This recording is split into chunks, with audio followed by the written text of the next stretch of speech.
Alright guys, so we're going to show you how to play our new game, The Ginger Wars, and so we'll start with the setup. So here's the standard setup for a 4-player game. Each player would take their pieces for their ginger person and assemble it in front of them. They'd also take their battle cards and shuffle them up and place it to the left of their character, and then draw 5 cards to make their starting hand.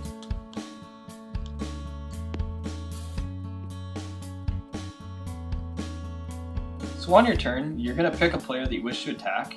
In this case, the orange guy is going to attack the purple guy. And then you take a card from your hand. Here I'm going to take the Backbreaker card, nice strong attack, and put it face down. The defender would then do the same and reveal their card. And we each reveal our cards, and we can see that the Backbreaker was the strongest attack, so the orange guy won. We then return our cards to the discard pile, and the orange guy would collect a piece for being victorious.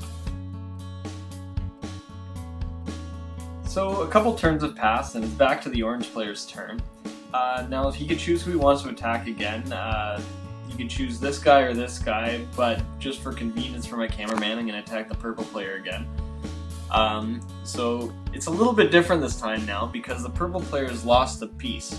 And for each piece that you lose, that allows you to play an extra card when attacking and defending. So the orange player is going to play his attack card, face down just like last time, and the purple player will then play his cards face up.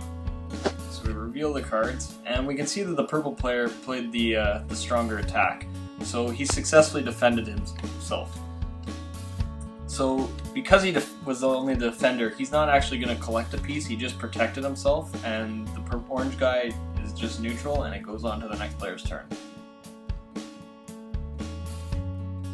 Okay, so the objective of the game, Ginger Wars, is to be the first player to reassemble a brand new ginger person. And so obviously when you're doing it, you have to start with the feet and work your way up to the body, and the head will be the last piece you have to acquire for that. So right now it's back to the orange player's turn, so he's in a pretty nice spot where he's almost done. All he needs is the head, and so he's going to attack the purple player. So because we're both missing 2 pieces, we're both allowed to play up to 2 extra cards, so we can each play up to 3 cards max if we wanted to. So I'm going to play my attack cards, and the defender will do the same and reveals them, and we can see he paid an attack strength of 26, and here I played a bit of a special attack here. I played my raincoat plus my switcheroo and an attack value of 3. So in this case, the switcheroo would switch their attacks around. So we'll do that. So it's as if the purple player played my hand and I played the purple player's hand. And we can see that the raincoat, because that makes you always lose your hand, the orange player has in fact won this round, and he collects the head. So that is a victorious game of Ginger Wars. Okay, so I want to talk about some of the special cards used in Ginger Wars, because there's a few of them. So first card that we have that's special is the milk card. The milk card's unique because it wins against any valued combination card. So in this case, the orange player played his milk against the purple player's 19, and he'd always win. Now the milk doesn't always win against everything. There is one card that can beat it, and that's the raincoat card. In this scenario, the milk would lose because the purple player is protected with his raincoat.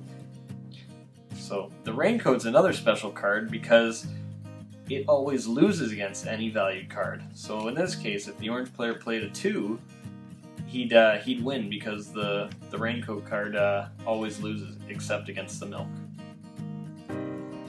The next special card I have here is the switcheroo card. So what the switcheroo card does is it swaps its attack with your opponent's attack.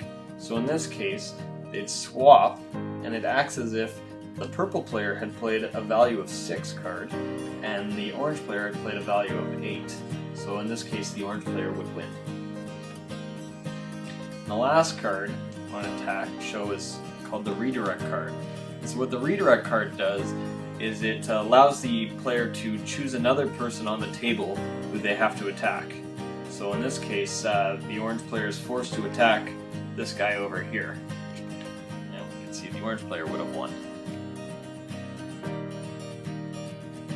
So another interesting scenario that can happen in Ginger Wars is the case where you need a piece but there's none available to you. So for example, the orange player, if he wants to assemble his ginger person, he could use a right leg, but we can see that all the other players are missing their right legs. So for this scenario, he could actually attack someone and steal a leg that that person has already acquired.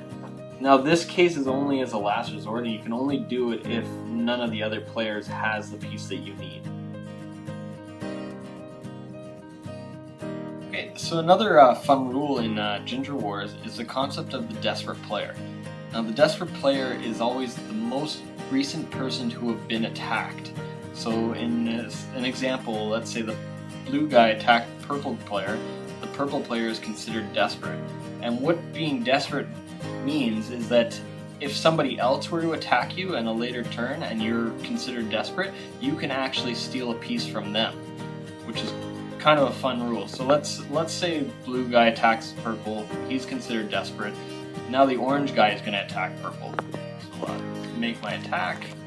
The purple player will then defend, reveal their card.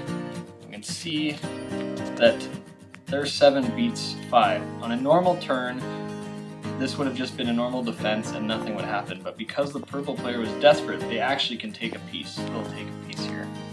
So it kind of will make you decide whether you want to attack the desperate player or not.